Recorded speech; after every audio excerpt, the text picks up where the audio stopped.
And so, Dan Lynch, if you can come up, please, there, Dan. So, as I mentioned, Dan's got country north of Cloncurry and then west of Katherine. And so, Dan was back in the early 90s, and I'll let him tell his story, but you could say that he's been around the network for a little bit longer than Matty Hughes. So, I was really keen to invite Dan in to talk about what he's seen over that longer time frame. Thanks, Dan. Thank you, David. Good evening or afternoon, everybody. Look, I'm not going to start at the beginning because that might give away my age. No way in the world. But first I'll start by, probably off track a bit, but I guess it's identifying opportunities. And I was fortunate enough to be about in the 1974 cattle crash. It would be before most of the people in this room were some of the people in this room were born or some were in the industry. However, what I was able to identify out of that, I was working up in the Territory just as running a camp for $69 a week, and what I did was bought 3,000 head of steers off a company place next to me, not in the Territory, off next to my family places down in Queensland, for $16.50. And I obviously adjusted those cattle, kept on working in the Territory, and over the 2 to 3 years later, I sold them for $600 to $700 a head. I geared myself into the first property I bought. I paid cash for it. I'm not telling that story to skite about it or anything, but what I'm suggesting is there's always opportunities out there to identify, and in my experience over the last 45 years, it's in the downturns that there are more opportunities than there are in buoyant times, even though we really enjoy these buoyant times, don't get me wrong. So with that, I'll just get on to what I did then was bought a property, and I Gold Coasted for the next 10 years. I did a fair few B&Ss. I had a Holden motor car and a busted Bronx saddle that I kept falling out of. I couldn't get any warranty on it, even though I took it back to the maker, said it was no good, but had a bit of fun. But then, I'll tell you what happened. It all started with change, and the change was doing RCS, grad link and executive link with Terry. I think it was a mid-1990s, I can't remember, Terry. All I know is that it was before both of us had grey hair. And then I got serious about, be it pasture management, animal management, the whole thing. And what I did was develop one of a northwest Queensland property into time-controlled rotational grazing, just went in, boots and all. And it was a bit of a big learning experience because it was from basically just set stocking, doing everything pretty relaxed, go to a rodeo and might go on Friday and get back Monday or Tuesday.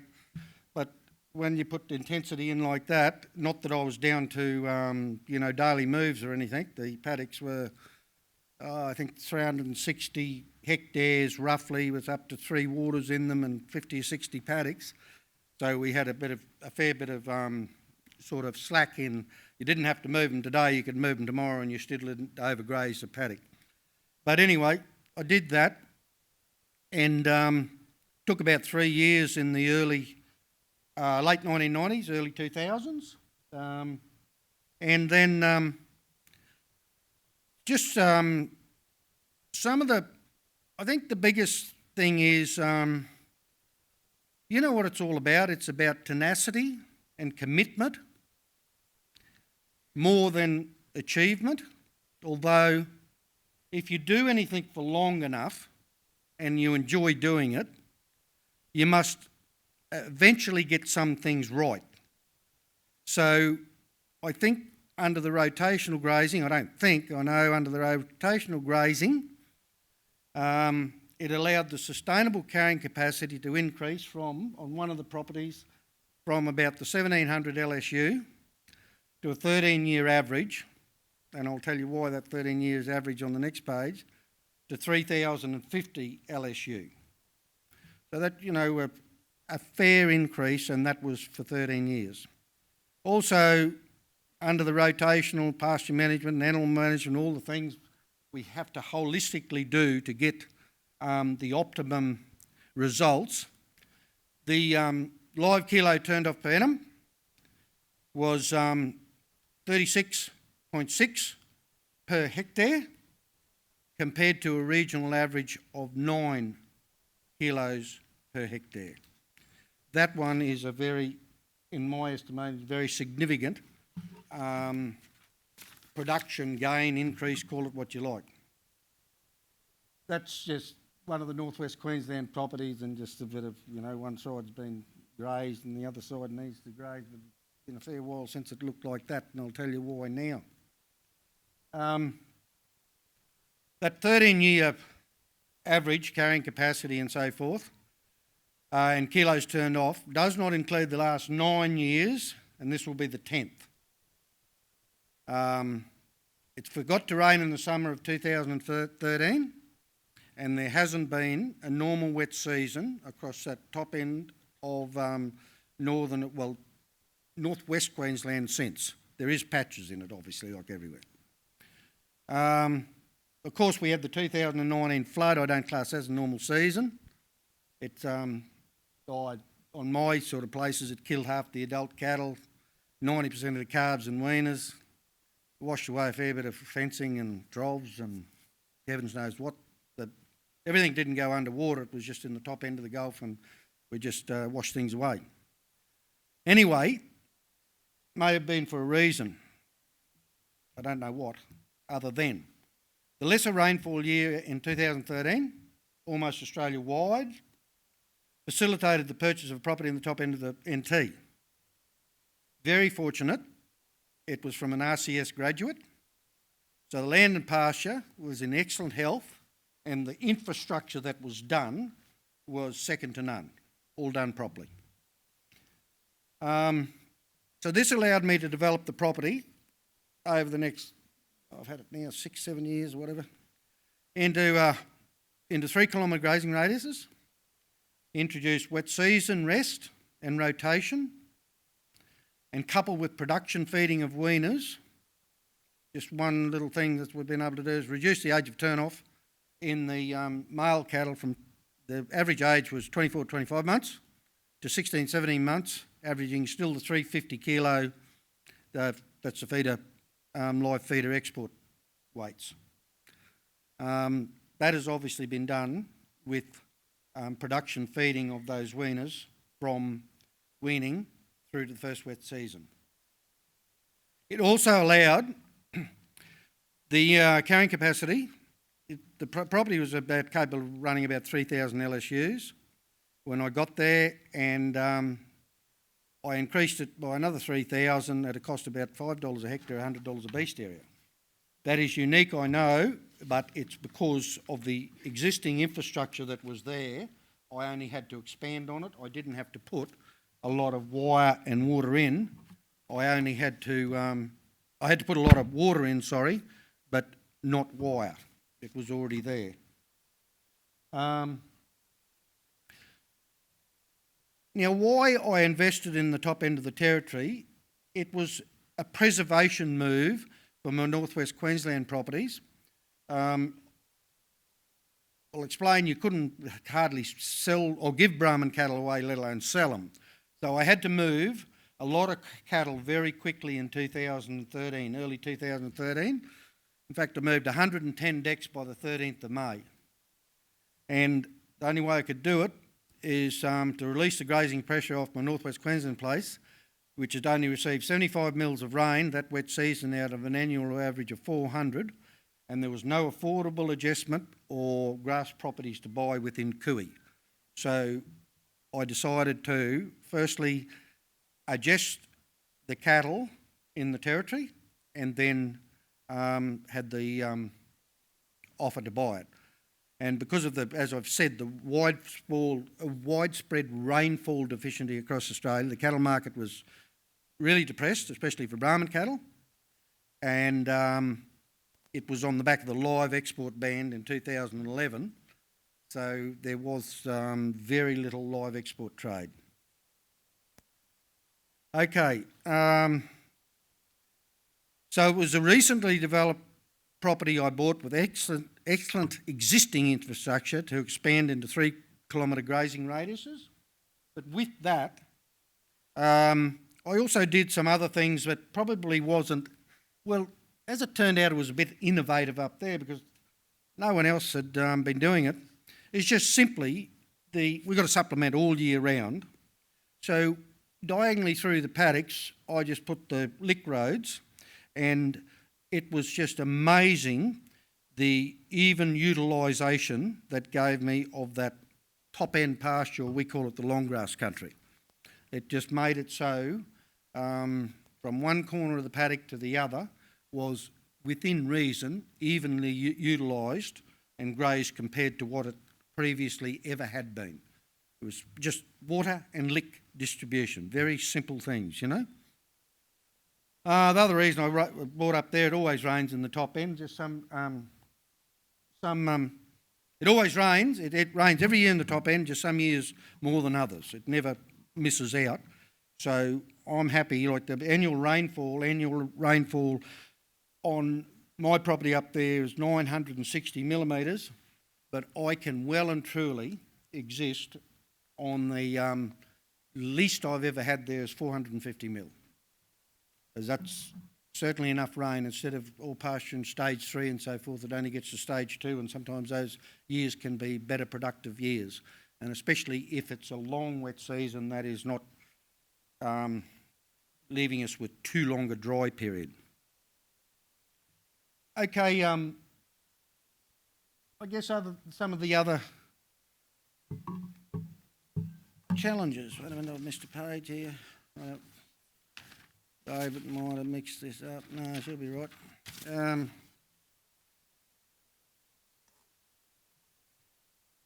Right, the challenges are... Challenges, here it is.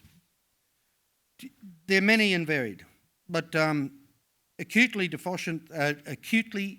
phosphorus deficient, dry season pasture is low at 2.5% crude protein, wet season weight gain actually 140, that is only with rotational rest and rotation during the wet season. And supplementation is required all year round, be it wet season supplementation or dry season supplementation. Weaner growth is nil without production feeding. You can feed them a dry supplement, but they will be exactly the same going into the wet season as when you wean the weaners, unless you production feed them. So it's not cost beneficial to feed a dry supplement to the young cattle. Predator control is essential. Calf loss is generally high, was 24% when I got there, got it down to 9-10% now. A bit of management and also a lot of management and also predator control. Cow mortality is high. Cow body score, loss from calving, as soon as they calve to the rein is high, so you've got to have ideally a fairly tight calving envelope coming into the wet season, because you'll lose 3/4 of body score up there as soon as a breeder has calved until it rains. Wildfires can wipe out half of all the pasture during the dry season. But it didn't really faze me a lot, having developed several properties in this one up. That's the infrastructure. That's those number-wrought steers that are turned off at 16, 17 months old. No, I think we have missed this slide, but doesn't matter, I'll just walk you through it. Anyway, why I could see the potential is that having developed several properties in northwest Queensland and one in central Queensland and the Desert Highlands, pretty tough country, the past experiences gave me confidence to try some of the pasture management, well, all of the pasture management except the intensive stuff, the animal management and production feeding of weaners that I'd been doing for the past 20 years. It gave me the confidence to try that in what I call the most efficient country in Australia that I know of. Terry might know of worse country, I don't, as in acutely deficient pea country. Plus, when I bought up there, the cattle market was depressed, so I go back to that, experience of when I bought the cattle. I was only a big kid in the cattle slump.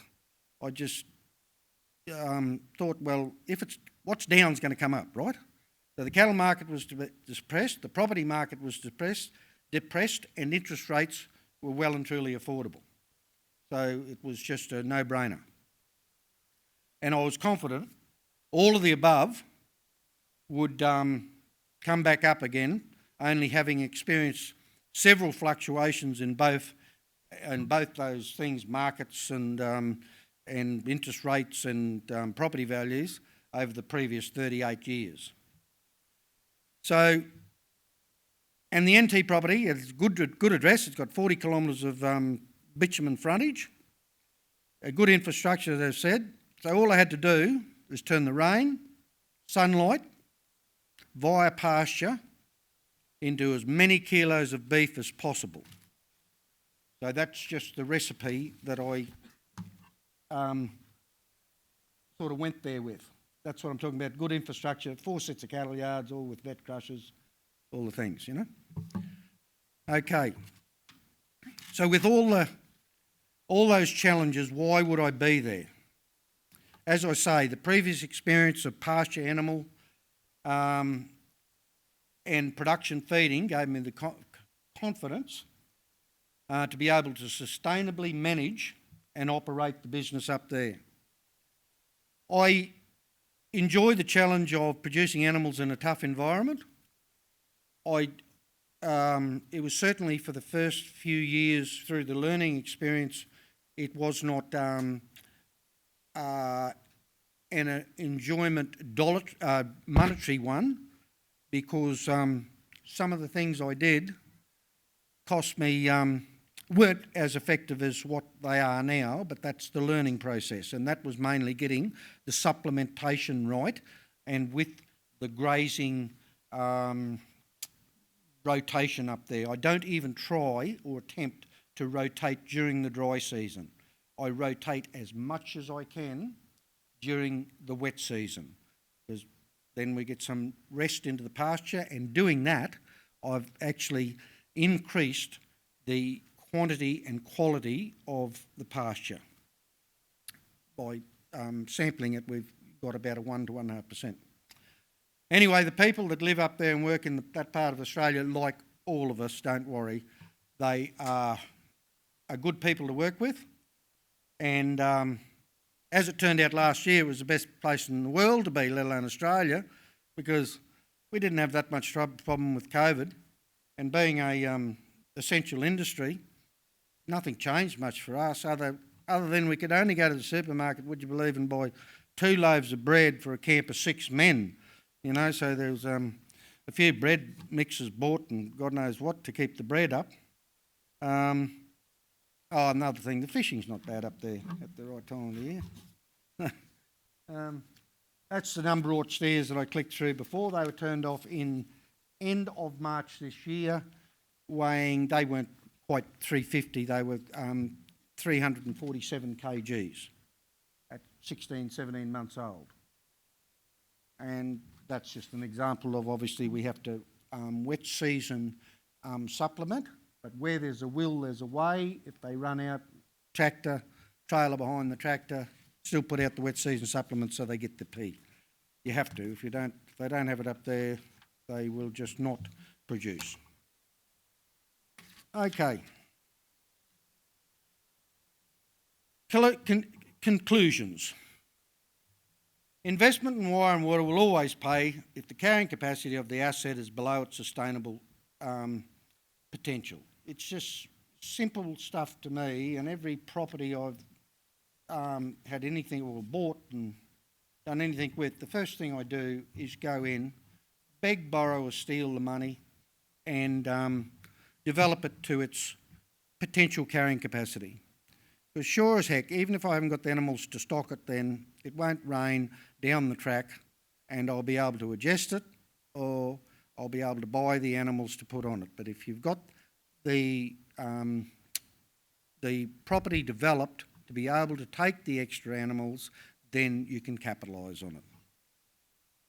Of course, the question is not, can you afford to do it, but can you afford not to do it? That is, put in the wire and water. The other thing is, but about this wire and water, just throw in a wild card here, David. The other thing is you could just go up there, buy a bull catcher, set of portable yards, busted road train, helicopter, and you just go out and harvest. And you've got to have a mob of handy ringers, but you don't have to maintain any fences or anything. You just go and harvest them out of some of that, the Aboriginal country, which you can get leases on to legally do it. So there is two ways of making, there's several ways of making money out of cattle, but that way is pretty hard on gear. You don't end up with an asset, but gee, you have a lot of fun and get a lot of experience. Okay, and it, to me, the whole thing with raising animals is it's such a holistic, and like farming too, it's such a holistic operation, vocation, call it what you like. You just can't manage one thing. Everything's got to be managed. So that's why I always, and you do too, animal management will always improve production, hence profitability. I'm just so adamant about we call it the animal segregation system, where we just control mate and so forth, but it's quite common in the more well-developed areas, I guess. Up there yet it's not, but it just makes one heck of a difference to the profitability and also the welfare of the animals. Am I just about righto? Rest and rotation over a medium to long term will always improve pasture health, quantity and quality. Recording relevant data will allow cost benefits, production gains to be identified, just as all these guys will tell you, what you don't measure you can't manage. And to finalise, all enjoy the cattle prices we've got now. However, embrace innovation and maintain sustainable pasture management. Then we'll have country that we can pass on in the good health and all the things. But and that way we will remain in the green and profitable.